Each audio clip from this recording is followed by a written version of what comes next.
Please help me reach 1000 subscribers. Support the video with a like and share your thoughts in the comments. I read every of them. Thank you. I always believed our life was built on bedrock. Turns out it was just a carefully balanced house of cards, and all it took to bring down the whole suffocating structure was 41 characters on a glowing screen, delivered at the cruelest possible hour. The message wasn't addressed to me, but it was the most personal confession I'd ever received. It was Sarah's unwitting suicide note to our marriage. The silence in the master bedroom at 1:17 a.m. felt thick enough to drown in. I was staring up at the ceiling, cataloging the small, cold gaps that had appeared in our life over the past months. But one gap was a gaping chasm: the physical distance. For weeks, her body had been stiff as wood next to me. Every gentle touch, every tentative move I made was met with the same rehearsed, dismissive finality. "Not tonight, Alex. I'm tired." Or sometimes, the line that cut deeper, "You don't understand me anymore." It wasn't just the refusal of intimacy, it was the active, palpable turning away. She built a barricade of excuses between us, and I, the foolish husband, respected it. I told myself it was stress, work, or maybe my own failing to connect. I accepted the cold pillow and the empty space, desperate to believe we were just struggling. Then came the flash. Our shared tablet, which lay face up, connected to her phone's notifications, flared to life. The text preview was stark, clinical, and immediately devastating. "You make me feel alive again." A jolt of pure adrenaline, cold and sour, hit me in the gut. Alive again. The two words tore into my self-worth. It wasn't just that she was with someone else. It was the cruel implication that our life, our 7 years together, had been a kind of sustained, quiet death for her. And I, the man who had loved her, was the unsuspecting executioner. I felt a sudden, profound nausea. The familiar geometry of our safe haven warped and twisted. I didn't breathe. Across the room, I could hear Sarah's steady, placid breathing, utterly undisturbed, a cruel soundtrack to the implosion of my reality. How could someone whose heart was already engaged elsewhere sleep so soundly, so peacefully? The shock quickly curdled into a scorching, white-hot knot of anger. This wasn't some passionate mistake. This was a sustained, intimate effort to find life outside our bond, while simultaneously denying me the simplest connection. The barricade she erected in our bed wasn't about tiredness. It was to reserve her energy, her passion, for Mark. The memory of last night's casual cruelty hit me like a physical blow. The smirk she had tried to hide, the devastating line she threw out while brushing past me. Maybe my ex still knows how to treat me. That wasn't a hint. It was a victory lap. She wanted me to react. She wanted the tears, the confrontation, the pathetic pleading to justify her choice. In that instant, staring at the message and her serene, sleeping face, the panic, the screams, the tears, they never came. Instead, my heart didn't break. It froze. Something clicked into a colder alignment, a terrifying, surgical clarity. If she wanted a show, she was going to get one. But I would be directing the final scene. I would not give her the reaction she expected. I got out of bed, leaving Sarah sleeping in the wreckage she had unknowingly created. The morning felt unreal, saturated with the harsh clarity that only profound betrayal can deliver. Downstairs, she moved through the house like a ghost, light, careless, and humming a tune in the kitchen. She did not look at me. Not really. Her eyes glanced past me, treating the man she'd married as if he were an annoying piece of furniture or an entity that no longer deserved recognition. She'd been doing that for weeks, but now I knew the reason, not just the consequence. She probably mistook my silence for weakness, or perhaps the stunned denial she wanted. She likely expected tears, a confrontation, or desperate questions. But I gave her nothing. I watched her quietly, and the act of observation was a cleansing process. Emotions drained out slowly, leaving only a cold stillness. Heartbreak was a luxury I couldn't afford. This was a war of strategy, and Sarah, in her arrogance, had just shown me all her cards. I began my work, not with rage, but with the quiet precision of a surgeon collecting tissue samples. My hands didn't shake. My breath never quickened. I didn't feel rage or sadness. I felt a terrible clinical efficiency. I needed the truth, not for emotional release, but for an ironclad exit strategy. First, the phone logs on our shared account. A new number, frequent, late hours. The calls labeled work group were now revealed as the thin, pathetic lies they were. Next, the car. I checked the mileage. An extra 40 miles a day, every day. That wasn't a casual jog. That was a ritual, a planned escape. I knew when she started dressing up to go jogging. Then came the real gold mine, the cloud backups. She'd forgotten that her accounts were still linked to my primary email. I accessed them silently, patiently. My research led me to location pings, near an apartment she once swore she'd never go near again. Mark's apartment, her ex, the ghost she kept polishing in her memory, until the reality of our life blurred. The whispers I'd been hearing for months, the late night showers, the hidden passwords, the flirty distance, the perfume she washed off before coming home, were now concrete facts, cross-referenced and verified. Her betrayal wasn't impulsive. It was intentional, calculated, designed to erode me slowly. But the smirk last night, that was the shift. That was her saying she didn't fear consequences. The deeper I dug, the less human I felt. The pain was replaced by the terrifying high of absolute control. I was no longer a victim. I was a detective, an auditor, and soon a judge. What truly made my blood run cold wasn't the evidence of her affair, but the bank transactions, drinks, dinners, Uber receipts. Not expensive, just utterly careless. The kind of carelessness you only have when you believe you are absolutely safe, absolutely protected from reality, and that your husband is absolutely, irredeemably stupid. That contempt was the deepest cut of all. For 3 days, I moved through the house like a shadow, calm, unaffected. Sarah mistook this silence for weakness, or perhaps even guilt, thinking I was somehow responsible for the distance she had created. But the truth was, emotions had entirely drained out. I was a vessel filled only with cold stillness and facts. I had verified every single lie, the phone logs, the car mileage, the location pings near Mark's apartment, the careless Uber receipts. I knew every meeting, every whispered message she sent in the dark. The process was sickeningly efficient, like watching a complex piece of clockwork fall apart, one tiny gear at a time. The more I uncovered, the less I felt. The image of her lying peacefully next to me, while plotting her life with another man, no longer caused pain. It caused a detached intellectual curiosity about the limits of human deceit. I didn't confront her. I waited, because I understood a fundamental law of psychological warfare. Truth is only powerful when delivered at the right moment.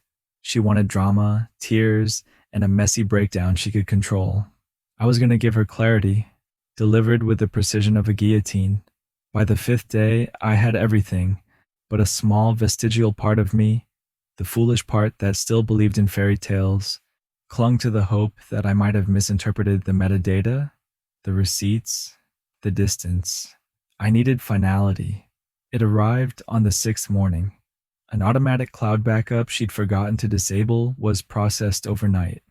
I opened the file. It wasn't a text or a call log. It was a photo, a reflection in a mirror.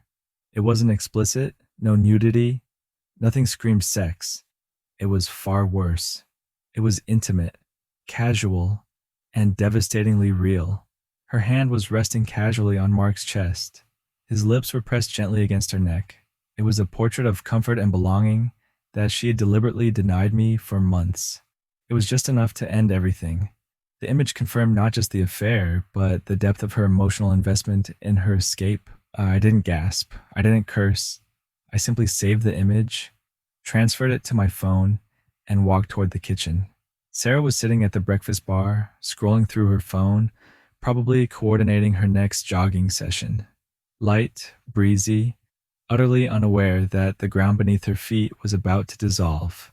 I walked up to the counter, not rushing, not hesitating.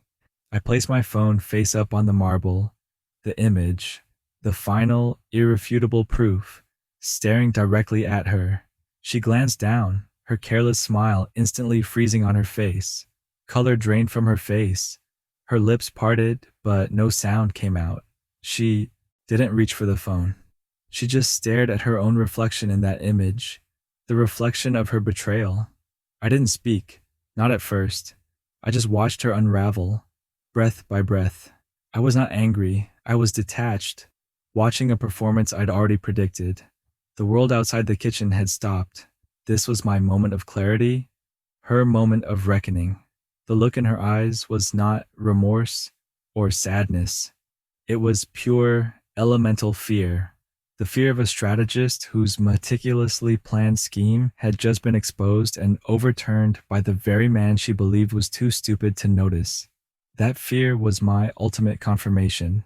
Sarah stared at the image on my phone, her face a mask of escalating horror. Her fingers twitched, ready to deny, to argue, but the picture, her, with Mark, in that moment of casual intimacy, was a silent, irrefutable prosecutor. I broke the silence, my voice low, steady, and devoid of the warmth she'd relied on for years. It was the sound of a judge reading a death sentence. I know about the calls, the mileage, the Uber receipts. I know about Mark's apartment. I've known for 3 days. You spent 5 days sleeping next to the man you built a life with, knowing you left this loaded weapon where he'd find it. You wanted me to break. You wanted the drama to justify your escape. Her eyes finally lifted to mine, but they were swimming with panic, not guilt. Alex, I was confused. It meant nothing. He just makes me feel alive again. I finished for her, the phrase tasting like ash. You felt dead because you were killing our marriage, Sarah. Not me. You were killing it with your dishonesty and your contempt. You stopped touching me, not because you were tired, but because you were saving it for him. The contempt, that's the unforgivable part. I picked up my phone, sliding it into my pocket. The brief confrontation was over. There was no point in arguing about why. The only remaining question was how we would end this. I turned my back on her and walked to the hallway closet. I pulled out my old unused travel suitcase. I started packing my clothes, folding them slowly, deliberately. Each piece of fabric I placed inside was a nail sealing the lid on our 7 years. She followed me, her composure finally shattering. She clung to the doorframe, voice cracking, resorting to the desperate pleas I had denied her. Please, Alex, don't do this. We can fix it. I made a mistake. Please. What about us? I zipped the suitcase slowly, the rasp of the zipper the loudest sound in the house, crushing her panicked voice beneath its finality. I stopped packing, turned slightly, and looked her dead in the eye. My voice was a monotone. You didn't make a mistake, Sarah. A mistake is forgetting your keys. You made a choice, a sustained, malicious choice, fueled by contempt, and I choose to leave. And then, just as I reached for the handle of the suitcase, the front door burst open. It was Lisa, Sarah's closest friend, breathless, frantic, her face contorted with a rage that wasn't directed at me. Lisa marched straight past me, ignoring my presence, and lunged toward Sarah. Do you realize what he just did to you? Lisa shouted, tears streaming down her face. Mark! He recorded everything. He bragged to his friends that you were pathetic enough to fall for him twice. He said he was just using you to get back at his ex-fiancée, who was dating Mark's boss now. The air left the room. Sarah didn't process the words immediately. She looked from Lisa's raging face to my calm, detached expression. The truth, the real, humiliating truth, hit her with the force of a physical blow. She collapsed onto the hardwood floor, sobbing, hysterical, not from guilt over what she'd done to me, but from humiliation over what Mark had done to her. She wasn't an escapee finding life. She was a prop, used and discarded by the man she thought had given her back her fire.